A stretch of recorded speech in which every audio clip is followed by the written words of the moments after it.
21st Precinct, Sergeant Waters. Who's shooting? A cop is shooting or a cop is shot? Yeah? Yeah? Where is it? 75 or 79? Wait a minute now, not so fast. You're in the muster room at the 21st Precinct, the nerve center. A call is coming through. You will follow the action taken pursuant to that call from this minute until the final report is written in the 124 room at the 21st Precinct. All right. I'll send the officers right over there. No, you just stay there. Show them where it is, yeah. Right away. They'll be there right away. 21st Precinct. It's just lines on a map of the city of New York. Most of the 173,000 people wedged into the 9/10 of a square mile between Fifth Avenue and the East River wouldn't know if you asked them that they lived or worked in the 21st. Whether they know it or not, the security of their homes, their persons, and their property is the job of the men of the 21st Precinct. The 21st, 160 patrolmen, 11 sergeants, and 4 lieutenants, of whom I'm the boss. My name is Kennelly, Frank Kennelly. I'm captain in command of the 21st. I was working my day tour, 8 a.m. to 6 p.m. As customary, I arrived at the station house around 7:30, and after signing the blotter, went into my office and changed to uniform. Meanwhile, the 65 men who would work the 8 to 4 were coming into the station house, walking through the muster room, and downstairs to the basement lockers. They changed to uniform and reported to the back room. At 5 minutes to 8, the patrol sergeant began forming them into ranks for inspection, preparatory to marching out into the muster room for the turnout. Meanwhile, at the desk, Lieutenant Gorman, who would be desk officer during the day tour, and Sergeant Waters, who would be on telephone switchboard duty, had already relieved their opposite numbers. 21st Precinct, Sergeant Waters. When was this, during the night? Well, who do you represent? The woman that was hit? Yeah? Yeah, but you can't see the report here anyway. You'll have to make application to the Bureau of Information. Room 116, Police Headquarters, 240 Center Street. During regular office hours, any day except Sunday. Yes, sir. You're welcome.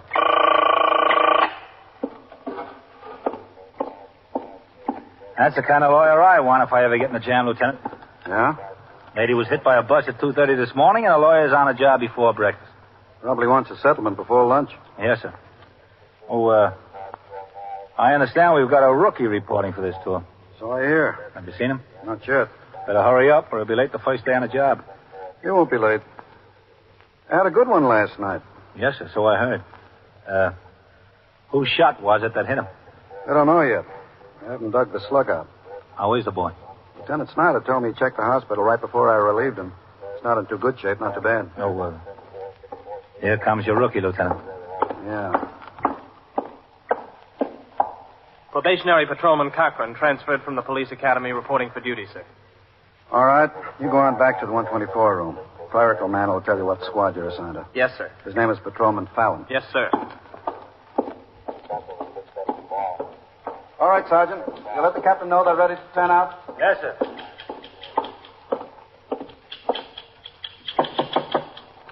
Excuse me, is this the 124 room? What? Is this the 124 room? Yeah, this is it. Fallon? What can I do for you? Probationary Patrolman Cochran, transferred from the police academy, reporting for duty. Oh, yeah. Papers came up yesterday. Yeah, here they are. Sit down, Cochran. Yes, sir. There's a couple of blank spaces on the UF-10 they sent up here. You speak any foreign languages? Well, some Spanish. I had it my last 3 years in high school. Shows you were in the Army. What's the postal zone of your home address? Well, there's no postal zone system used in Far Rockaway. All right. I got to give you a summons book. Now, wait till I get the numbers off of it. Yes, sir. Now, look, you don't have to sir me. Save it for the brass. Yes, sir. All right, take the book. You're assigned to squad number 10. That's working the 8 to 4 now. You're lucky you can get right on the job. Platoon, attention. That's them turning out, isn't it? All right. Yeah, that's them. Well, shouldn't I turn out with them? No, the captain will want to talk with you. Oh. Go to work fast enough. Come on. I'll take you downstairs to lockers. Yeah. Platoon, halt! Land, take! Right, listen. Through here. Lockers are downstairs. Are there many new men getting assigned to this precinct? Oh, you're the only one out of this class. Oh? You got 5 or 6 out of the last bunch. Oh. Now, go ahead. You can have number 47 over here. Okay. If you want to lock it, bring a lock from home. If you keep a revolver in the locker, you're required to have it locked. That looks pretty clean. Yeah. The washroom and showers are through there. The beds are through there. Okay. I suggest that you come in when you're off duty and leave a uniform and a change of civilian clothes. Oh, yeah, I intend to. I thought it best to report in uniform this morning. I didn't know whether you'd have a locker for me. I heard down at the academy that they were short on lockers in some of the precincts. Oh, we got plenty. We'd better get out of here. The men coming off the job will be streaming in soon. Okay. Go ahead. How long have you got in the job, Fallon? 14 years. Wow, that's a nice long time. I got a nice long time ahead of me, too. You'll like it here. Got a fine bunch of men and a good skipper. Yeah, so I heard. All right, take it easy. They're still turning out. All right, Sergeant. Point to platoon. Platoon, attention. Platoon, right face. Hold it, march. I'll take you into the captain's office. Okay. He likes to say something to all the new men. He sounds tough sometimes. And he is tough, but you're right in what you do, he'll stand behind you. Well, that's good to hear.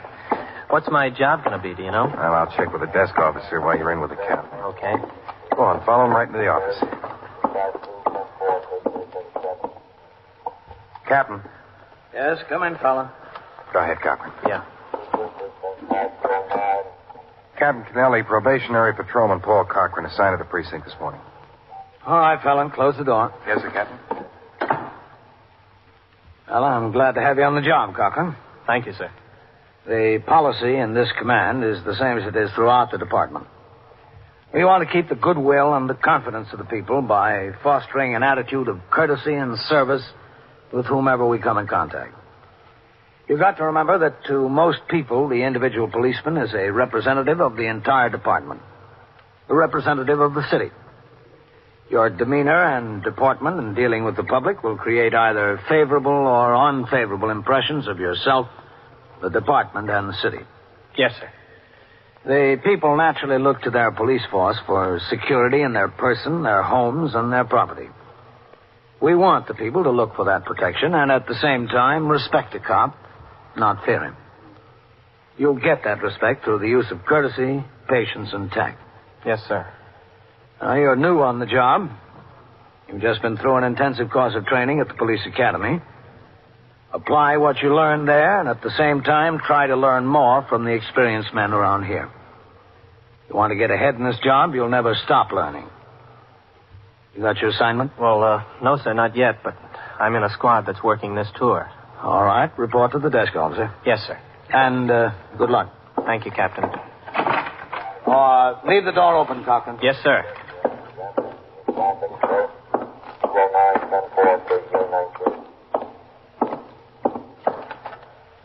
The captain instructed me to report to you, Lieutenant. Oh, yeah. Cochran, isn't it? No, Yes, sir, that's right. Cochran. I'm going to give you a fixer today, Cochran. Yes, sir. There's a prisoner over in a New York hospital. His name is John Wygan. Yes, sir. I want you to go over and relieve Patrolman Nelson, who's on guard duty there. Yes, sir.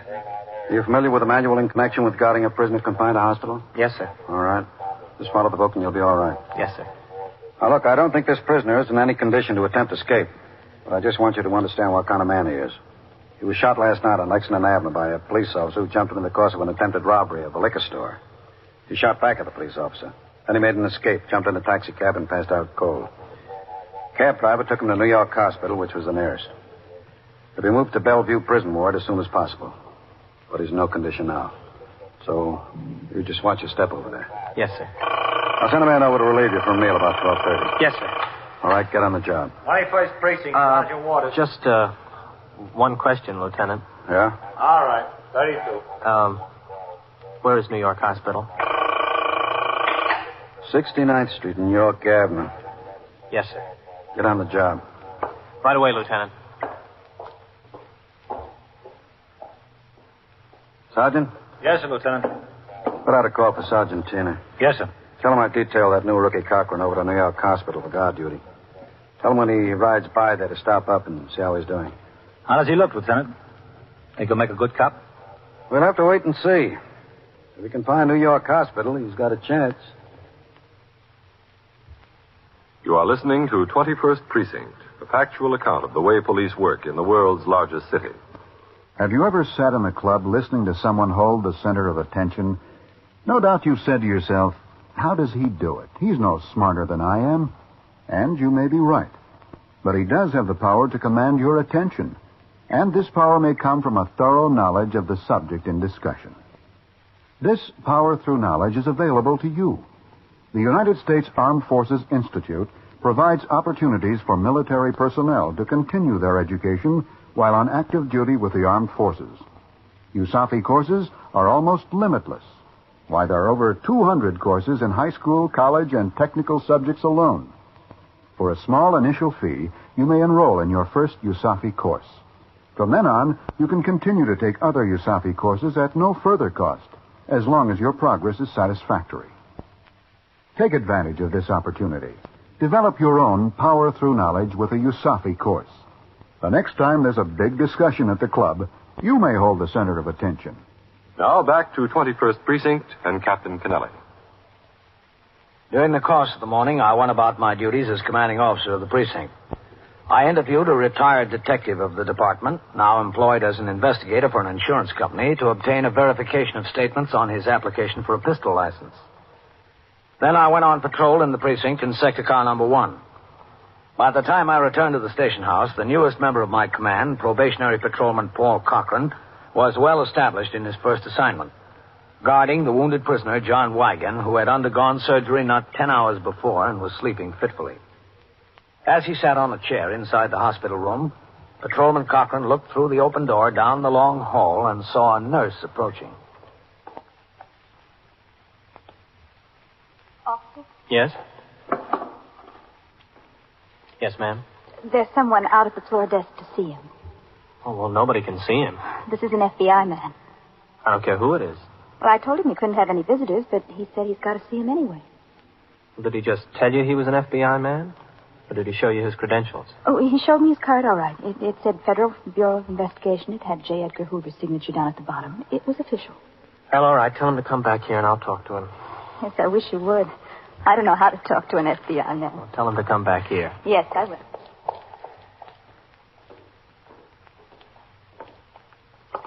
So what's the matter? What's going on? You just better put your head back on the pillow there, mister. What is it? What did she want? Oh, boy, I feel lousy. Well, that doesn't surprise me. What time is it, anyway? About 11:30. I feel terrible. Officer? What does she want now? Now, just put your head back there. Oh, I got a right to know. Oh, this is him. Hello. Hi. My name is Martin Holtz, Hoults. I'm a special agent of the Federal Bureau of Investigation. Oh, yeah. Well, if you need me... Nurse. Yes? What is it? Could you just step inside the room for a minute while I talk to Mr. Holtz? Oh, sure, I guess so. I can see the bed from here, so don't worry. I'm not worried. I don't think he's going to get up and walk away. Not for quite a while. Yeah. Now, let me see those credentials again, would you, Mr. Holtz? Oh, yeah, sure. Thank you. I'm Patrolman Paul Cochran. I'm glad to know you. It's a good arrest here. This fella's wanted in Pennsylvania, West Virginia, and Delaware. You know that? No, I didn't. Yeah, they got 7 or 8 cases of robbery against him down there. It's a good collar, all right. Well, I didn't make it. I'm just here on guard duty. I know. We've got fugitive warrants on him. Oh, is that so? I'd like to talk to him a while, if you don't mind. I don't think that'd be possible, sir. Well, he looks all right. I see he's talking to the nurse. Yeah, I know. He was talking to me, too. Well, why can't I talk to him? You just can't, that's all. Do you have specific instructions not to let a federal officer talk to this prisoner? No, sir. Well, I don't like to get insistent, but that's what I came up here for. I can't help what you came up here for, sir. I can't let you talk to him. Look, we're both trying to do a job. Yeah, that's right. You've got your job, and I got my job. All right, if that's the way you feel about it. It doesn't make any difference how I feel about it. That's just the way it is. You say your name is Paul Cochran? Yes, sir. Let me write down your shield number. 24310. All right. Thank you. There's nothing to thank me for. I know there is. Oh, boy.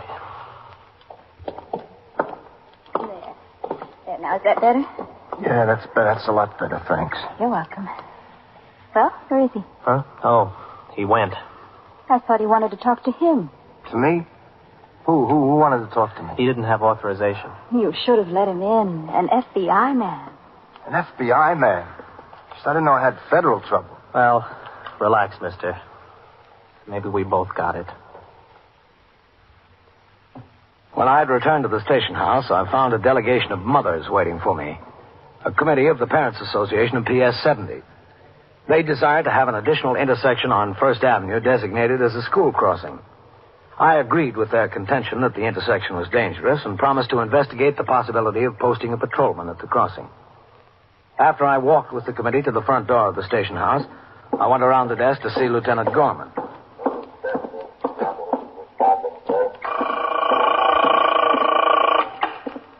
First Precinct, Sergeant Waters. Yes, sir, Captain. You know that intersection those mothers are complaining about, Red? Yes, sir. All right, you go to me. Send a patrol sergeant around there this afternoon between 3 and 4, and tomorrow morning between 8 and 9. Yes, sir. Right. Okay. Have him give me a report on conditions at the intersection. Traffic's pretty heavy. Yes, I know the traffic's pretty heavy. I want to see whether we should make that a school crossing or not. Yes, sir. Fallon's got the paychecks, Captain. Oh, good. He says he'll check them against the payroll and have them ready for distribution by the 4 o'clock turnout. And, remind me to make an announcement about getting house tax paid up. Yes, sir. Captain, Yes, Sergeant. Lieutenant King is on the phone from upstairs. He wants to talk to you. All right, I'll take it right here. Okay, Red? Yes, sir. Go ahead, Captain. 21st Precinct, Captain Kennelly. Lieutenant King, Captain. Yes, Matt. You busy right now? No. I have an FBI agent in the detective squad, Captain. Wonder if we can come downstairs and see him. Right now? Yes, sir, right away. Well, all right. Come on down, Matt. I'll be here. Yes, sir. I'll be in my office, Red. Yes, sir. Oh, Captain. Yes, Sergeant. I got something I think you'll be glad to hear. Yes, what's that? My boy's decided he'd like to get on the cops. Oh? Yes, sir, he made up his mind. He's 20 now. He'll be 21 in November. What he's going to do is finish out this year at college. Then in the fall, enroll in Delahanty's. Well, that's good, Sergeant. I don't know whether I'm pleased about it or not. When it's some other job, he's sure to do better than money. Well, I can't argue with you there. But tell him I wish him a lot of luck. Yes, sir. Oh, and there's Lieutenant King. I've got to see him. I'll be in my office. Yes, sir, Captain.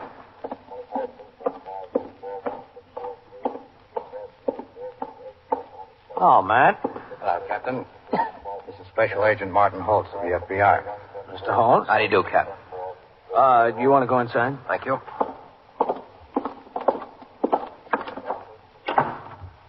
Ah. Have a chair. Anyone all right? Yes, sure. Anyone at all. Now, what can I do for you, Matt? Well, Captain, Mr. Holtz tells me he had quite an experience. Oh? That's right. You know that prisoner we've got over in New York Hospital, John Wigan? Yes? Mr. Holtz says the patrolman on the job guarding over there refused to permit him to have an interview with the prisoner. Is that so? That's right, Captain. I went there and identified myself. The officer refused to let me talk to him. I told him we had federal fugitive warrants out on the man. Well, why didn't you come to the station house first, Mr. Holtz? Well, I'm a law enforcement officer, and I thought I'd like to save a little time. I know he's your prisoner. All I wanted to do was talk to him. I see. Captain, since I came to the station house, I learned that it's that officer's first day on the job. No, I wouldn't want to get him in any trouble. I didn't realize that when I was there. I might have handled it differently. Differently? In what respect? Oh, I don't know. Perhaps I might have taken the fact that he didn't know his way around into consideration. I'm not sure. It's a question of whether he knows his way around or not, Mr. Holmes. Did you see what the book has to say on this man? No, sir. Well, let me see. There's a whole subsection on it. It's Article 24, I think, Captain. Yes. Yeah, that's right. Article 24. Interview with and visits to prisoners. Paragraph 29. Who may interview a prisoner in a hospital?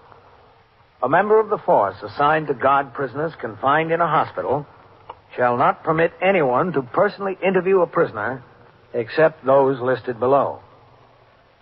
Well, let's see who's listed below. A superior officer of this department. B, a member of the detective division. And C, district attorney or his representative. D, chief medical examiner or his representative.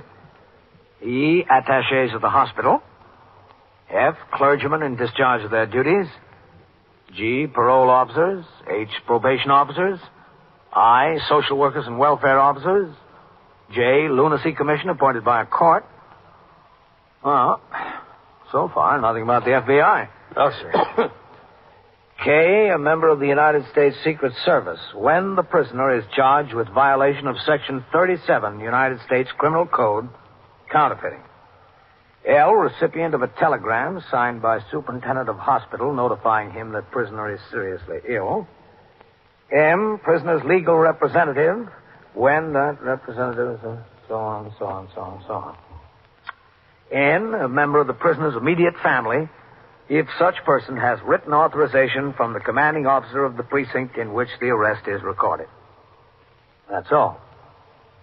Doesn't say anything about the FBI, Mr. Holmes. Doesn't it? Well, you want to look for yourself? No, that's all right. Well, can you give me authorization to interview the prisoner, Captain? No, sir. You heard what's in the manual. Well, can't I get authorization from the Department of Corrections? This is still a police case, Mr. Holtz. The suspect hasn't been arraigned in court yet. He won't be turned over to the Department of Correction until he is. And in view of his condition, I don't know when we can arraign him. Well, how can I interview him? Well, either the captain or I are authorized to interview him. If either one of us go over there and you happen to accompany us, I suppose that'll be all right. What you think, Captain? Yes, I think so, Matt. I certainly appreciate it. Be glad to accommodate you, Mr. Holtz. Fellow Cochran sure knows the book, doesn't he? For a probationary patrolman. Mr. Holtz, he spent 6 months at Delahanty Institute and 3 months at the police academy learning it. If he doesn't know the book now, he never will. Lieutenant King said that he intended to go to the hospital to interview the suspect. He invited Mr. Martin Holtz, the special agent of the Federal Bureau of Investigation, to accompany him.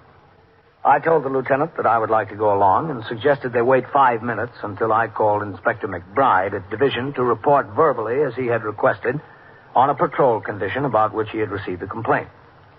Lieutenant King and Mr. Holtz went out into the muster room to wait while I made the call. Meanwhile, probationary patrolman Cochran was still on duty at New York Hospital guarding the prisoner, John Wigan. He sat in a chair a few feet from the bed. The prisoner had been lying on his side, facing the other way.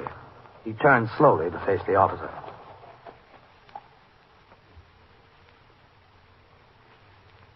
Say, Admiral. Yeah?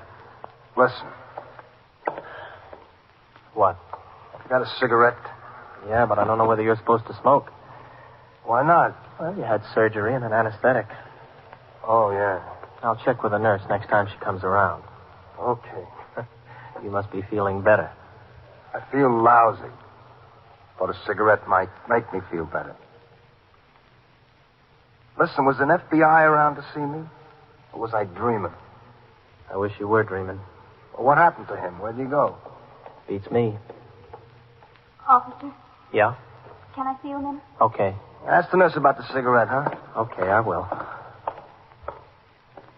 Yes, ma'am? They'll be around to serve lunch soon. Oh? I think you could eat his. He won't want anything. Oh, thanks, but somebody's supposed to come over here around 12:30 to relieve me while I go out for a meal. Oh, I didn't know. Thanks a lot anyway. That's all right. Yes? He asked if he could have a cigarette. I told him I'd ask you. Well, the doctor didn't leave any instructions. Oh, If the doctor calls, I'll ask him. all right, good. Did you hear anything more from the FBI, Matt? No.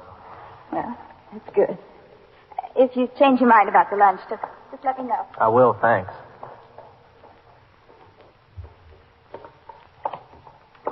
So what did she say? About what? About the cigarette. Oh, she said she'd have to check with the doctor. Oh, for crying out loud, it's only a cigarette. Listen, you better lie back there and keep still. Hey, I don't know. What's the matter with a smoke? Officer? Yes? Miss Vasco. Who? The FBI man is coming down the hall with your boss, I think. Uh-oh. Can you see out down the hall? Yes. Is the man he's with in uniform? With captain's bars? Yes. That's my boss. There's another man in street clothes. Probably the commissioner. This is where John Wagon is. That's right, yes. Hello, Captain. Conklin? Well, I'll check with the doctor. What did she check with the doctor about? Well, he wanted to know if he could smoke a cigarette. Oh, this is Lieutenant King, Cochran, in command of the 21st Squad. Lieutenant? Know you, Cochran? And, you've met Special Agent Holtz. Yes, sir. Yes, we've met. How's John doing, Cochran? Still pretty weak, I think, Lieutenant. He wants to smoke. I guess he can talk, huh? Yes, sir. I guess so. All right, Mr. Holtz. See what he has to say. Okay. Well, how do you feel, John? Cochran, Yes, sir, Captain. I'd like to talk to you out here a minute. Yes, sir. What prompted you to refuse permission to a representative of the federal government to interrogate the prisoner? Well, Captain, according to the Manual of Procedure, the only representative of the federal government authorized to interview a hospital prisoner before arraignment is an agent of the United States Secret Service when the prisoner is charged with counterfeiting. Yes, I know what's in the book, Cochran. Yes, sir. And you were right. Perfectly right. Yes, sir. But I want you to remember one thing. The book is fine. There's a good common sense reason for everything in there. But there'll be occasions in this job when you won't have time to refer to the book. Yes, sir. That'll show what kind of a cop you are when you're out there on your own.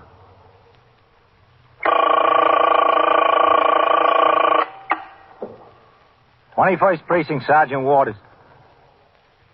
Wait a minute, just a second. Burglars where? Yeah? Yeah? Yeah? What is that, an apartment house? Oh, yeah? Did you see them? What? Yeah? And so it goes. All right. Around the clock, through the week, every day, every year. A police precinct in the city of New York is a flesh and blood merry-go-round. Anyone can catch the brass ring. Or the brass ring can catch anyone.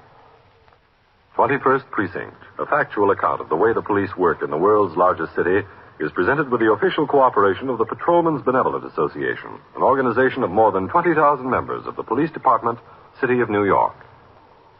Everett Sloan in the role of Captain Kennelly, Ken Lynch as Lieutenant King. Featured in tonight's cast were Elaine Rost, Harold Stone, Bill Redfield, Bill Sterling, Santos Ortega, and Mason Adams. Written and directed by Stanley Niss. Produced by John Ives. Art Hanna speaking.